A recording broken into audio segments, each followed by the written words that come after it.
Harley-Davidson is steering straight into a storm that could rewrite everything you thought you knew about the brand. Strategies are failing, sales are crumbling, and the stakes have never loomed higher. Skip the end, and you'll miss the truth. So stay with me until the very last second. Forecast collapse.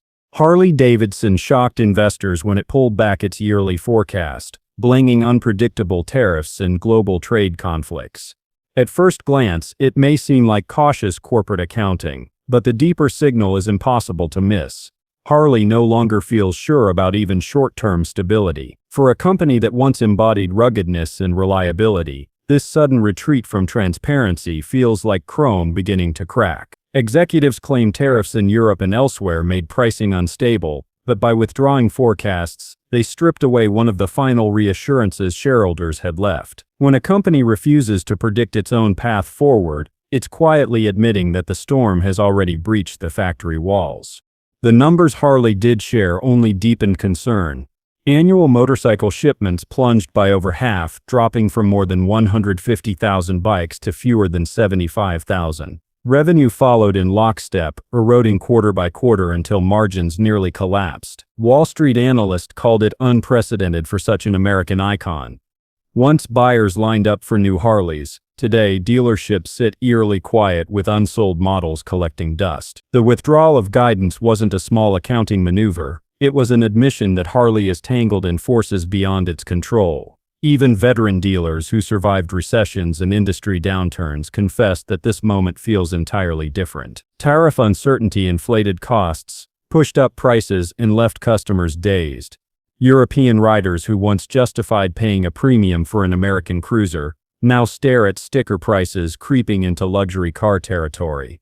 And if overseas demand vanishes, Harley cannot depend on a shrinking US base alone. The silence from leadership isn't calming. It's amplifying fear, and Harley's gamble on a single motorcycle raised the stakes even higher. Strike Gamble. The supposed lifeline had a name, the Strike Series. In glossy presentations, executives hyped it as a bold attempt to lure younger riders back. Stripped down, relatively affordable, and marketed as the bridge between Harley's legendary past and its next generation. On paper, the strategy seemed simple. Draw in buyers in their 20s with a cheaper entry point and keep them in the Harley family for life. But the logic unravels the moment it leaves the spreadsheet. Younger riders continue to avoid Harley's lineup, flocking instead to versatile adventure bikes, nimble sport machines, or budget-friendly Japanese imports. The Strike Series, priced just under $6,000, sounds like a bargain in Harley terms, yet it still sits far above competitors in the same class.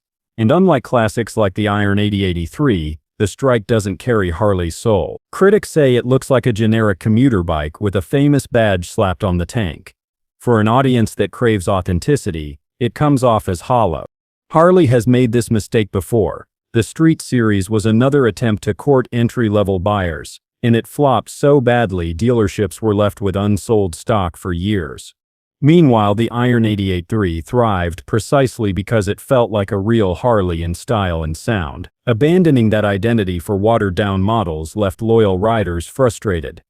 The Strike now risks repeating history, only at a moment when Harley can least afford another blunder. And behind the glossy ads, the math of production told an even darker story. Cost crisis. Harley's dream of launching the Strike Series collided with a brutal reality. Global supply chains were already in shambles. Chip shortages, soaring raw material prices, and shipping logjams strangled production schedules. Steel and aluminum costs spiked after trade battles, while the microprocessors required for rider assist systems all but vanished from the market. Every delay drove expenses higher, and Harley's plan to position the Strike as a budget motorcycle started collapsing under its own arithmetic. Executives admitted the Strike had been in development since 2021, but the longer it lingered in the pipeline, the more expensive it became to complete. Engineers scrambled to redesign around whatever components they could find. Instead of celebrating innovation, managers whispered about compromises. Could Harley really deliver a sub-$6,000 motorcycle while paying triple the cost for basic parts? And if cheaper substitutions were made, would the bike live up to Harley's reputation for toughness? Riders who had always trusted the brand for durability worried they were about to get something flimsy. On the retail front, dealers voiced frustration over thin allocations and constant delivery delays. Customers who had put down deposits grew restless as timelines slipped again and again. A motorcycle pitched as affordable was already becoming scarce, pushing potential buyers toward rivals who could actually deliver machines to showroom floors. Harley's build less, charge more strategy rang especially tone-deaf at a time when inflation was crushing the very demographic they were trying to attract. Instead of drawing in younger riders, Harley risked driving them away permanently, and those mounting financial pressures soon collided with a crisis at the very top. Leadership clash. Behind closed doors, Harley's leadership was fracturing. Activist investors, fed up with years of limp returns, began demanding radical change. Some wanted Harley to ditch entry-level bikes entirely and double down on high-margin luxury touring machines for wealthy older buyers. Others argued the Strike series was Harley's only shot at survival, even if it meant bleeding money in the short run. The board splintered, and the pressure finally pushed the CEO to announce his departure. The timing could not have been worse. Dealers craved clarity, plant workers needed job security, and shareholders demanded consistency. Instead, Harley delivered headlines about boardroom feuds and a revolving door in leadership. Every promise about new strategies or cost savings was drowned out by speculation over who would actually be in charge tomorrow. Meanwhile, competitors like Indian, backed by Polaris, quietly exploited the chaos, presenting themselves as steady alternatives. Inside Harley, the cultural divide grew sharper. Some executives clung to the brand's outlaw image for seasoned riders, while others chased a Silicon Valley-style reinvention built on electric bikes and youth marketing. The clash bred paralysis, leaving no strategy strong enough to unite all sides. Dealers, employees, and customers alike sensed the indecision. Instead of confidence, Harley projected weakness, and all that turmoil was funneled into one fragile hope: the Strike series. Savior or sinkhole? Harley-Davidson placed the Strike series right at the center of its comeback story. Marketing framed it as the long-awaited revival bike, the model that would bring volume sales back and give the brand credibility among riders who had never before considered a Harley. The promise was bold: a sub-$6,000 motorcycle bearing the iconic badge, lean enough for everyday commuting yet still cloaked in the aura of rebellion and freedom that made Harley legendary. Executives spoke of it as more than a machine. It was a lifeline. But behind the flashy launches and polished talking points, insiders whispered doubts. Could a motorcycle engineered under the shadow of collapsing sales ever truly live up to Harley's heritage? Cost-cutting compromises made it feel less like a revolution and more like desperation. Longtime fans looked at early prototypes and felt no spark. The frame appeared too light, the lines too ordinary, the finish too plastic. A bike meant to win over newcomers seemed instead to risk alienating loyal riders who once wore the Harley logo like a badge of identity. The Strike carried an outsized burden. Unlike past releases that joined a healthy lineup, this single entry-level bike was being positioned as Harley's savior at a moment of tariff shocks, shrinking margins, and eroding demand. Leadership had tied too much of the company's destiny to one fragile model. If the Strike stumbled, it wouldn't just mean poor sales, it would signal to investors, unions, and global dealers that Harley had lost its grip entirely. And yet the very riders Harley was counting on were already looking elsewhere. The youth disconnect. For decades, Harley's marketers have obsessed over the dream of winning 20-something riders. They plastered edgy campaigns across social media, hired influencers to pose with bikes, and experimented with stripped-down designs. Yet the results are plain. Young riders continue to gravitate toward Japanese and European brands, nimble sport bikes, versatile naked models, and affordable adventure machines. Visit a college campus or a suburban garage and you'll find rows of Yamahas, Kawasaki's, and Hondas, not Harleys. The reason isn't just price. Harley's entire image is steeped in a heavyweight, rugged culture that appeals more to older, wealthier riders nostalgic for open highways. By contrast, younger buyers prize agility, speed, and customization. They want machines that match flexible lifestyles, not hulking cruisers built for cross-country treks. Even when Harley aimed directly at them with models like the Street Series, the effort flopped. Those bikes were dismissed as bland knockoffs with none of the brand's soul. And now the Strike, despite all its marketing, looks destined for the same fate. Younger riders respect Harley's history but say it feels like something their parents dreamed about. A 24-year-old might admire the rumble of a V-twin, but will still choose a four-cylinder sport bike that costs less and delivers sharper performance. The Strike was supposed to close that cultural gap, but its design feels trapped between two worlds, not authentic enough to satisfy loyalists, and not modern enough to attract new blood. And when the price tag is added, that gap grows into a canyon. Cheap but costly. On paper, the Strike looked affordable. Harley pushed it as a sub-$6,000 entry point, a way for first-time riders to finally step into the brand without emptying their savings. But in practice, that price tag was misleading. Once taxes, dealer fees, and mandatory add-ons were included, most buyers faced monthly payments on par with far more capable bikes from competitors. What looked cheap in an ad quickly felt expensive in reality. Harley's pricing strategy ended up backfiring. Cutting production to boost per-unit prices alienated riders. Even classics like the Iron 8083 ballooned past $10,000, leaving dreamers behind. The Strike was walking into the same trap: raise costs and lose new buyers, cut corners and lose credibility. Critics also warned that a budget Harley risked damaging the mystique that once set the brand apart. For decades, Harley symbolized craftsmanship and permanence. Introducing a watered-down line that felt disposable threatened to cheapen that image. Motorcycles aren't just transportation, they're identity. If the Strike feels like a diluted compromise, Harley may wind up eroding the very brand equity it was desperate to protect. On the ground, dealers were the first to feel the consequences of those missteps. Dealer fallout.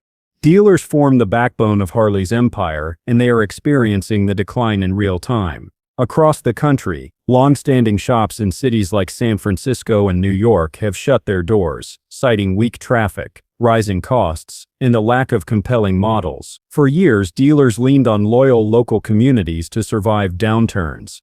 But even that lifeline is wearing thin.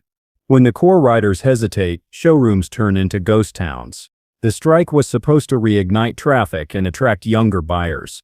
Instead, razor-thin margins, shaky shipments, and weak sales left disappointment. Financing hurdles scared off prospects, spreading frustration from customers to staff, turning what was meant to be Harley's revival into another chapter of disillusionment.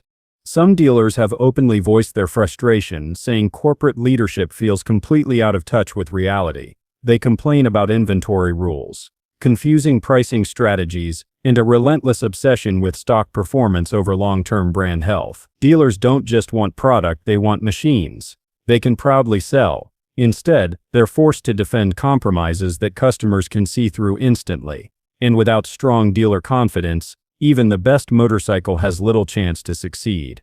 Outside America, things were only getting worse. Export apocalypse.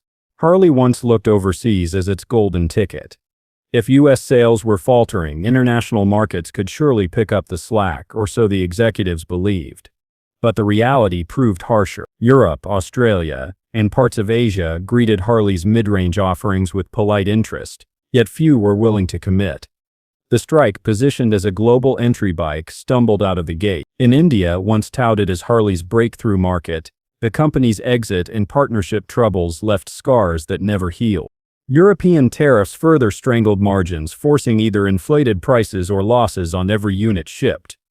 Meanwhile, Japan and South Korea remained loyal to their homegrown brands. Even China, where Harley once envisioned a growing base of aspirational riders, turned cold in favor of sleek, affordable domestic machines. The very markets that Harley counted on to diversify revenue became sinkholes of costs and missed opportunities. By the mid-2020s, it became undeniable. Harley's export lifeline wasn't just fraying, it was snapping. And when global sales faltered, the consequences rippled back into America with devastating speed. Sales collapse. Numbers don't lie. What had been steady declines throughout the 2010s became a cliff in the early 2020s. By 2025, unit sales had fallen to levels not seen in decades. Showrooms sat bloated with unsold inventory. Discounts piled on top of discounts, and yet buyers still chose competitors. For younger riders, the Strike offered too little. For older riders, the heavier cruisers were becoming impractical.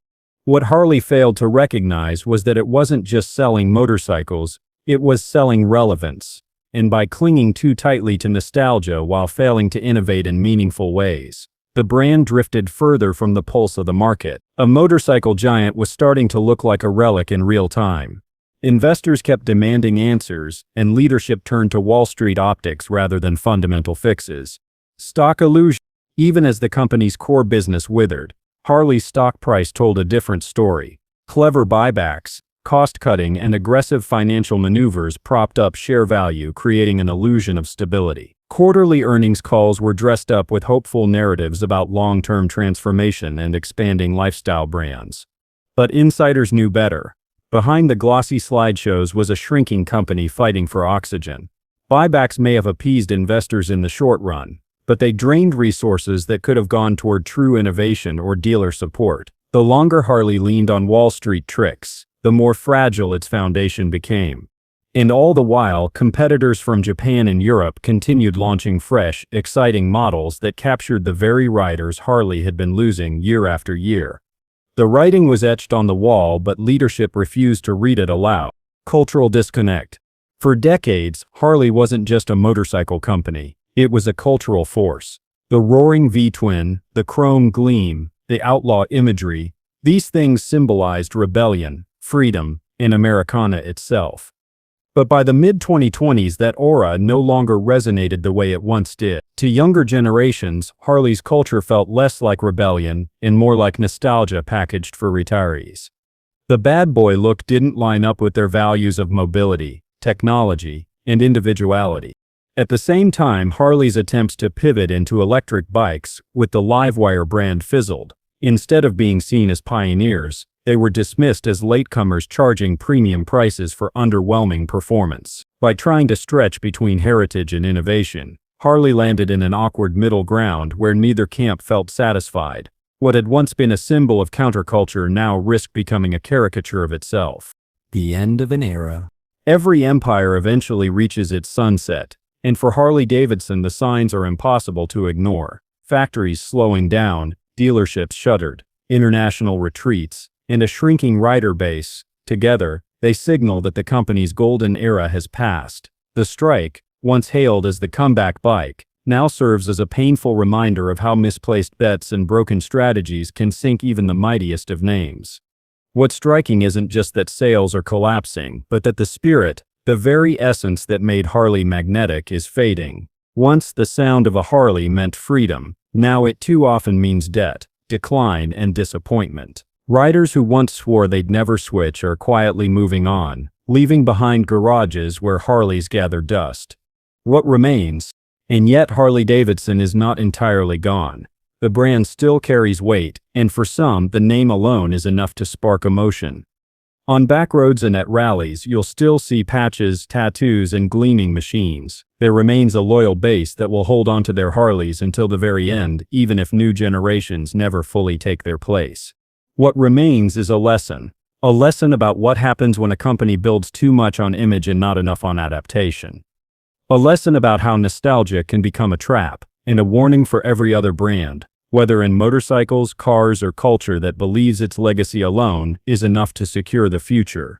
Harley-Davidson's story isn't just about a company falling, it's about an era in American culture closing its doors.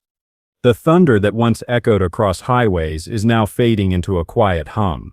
The open road hasn't disappeared, but the machine that once defined it may never ride the same again.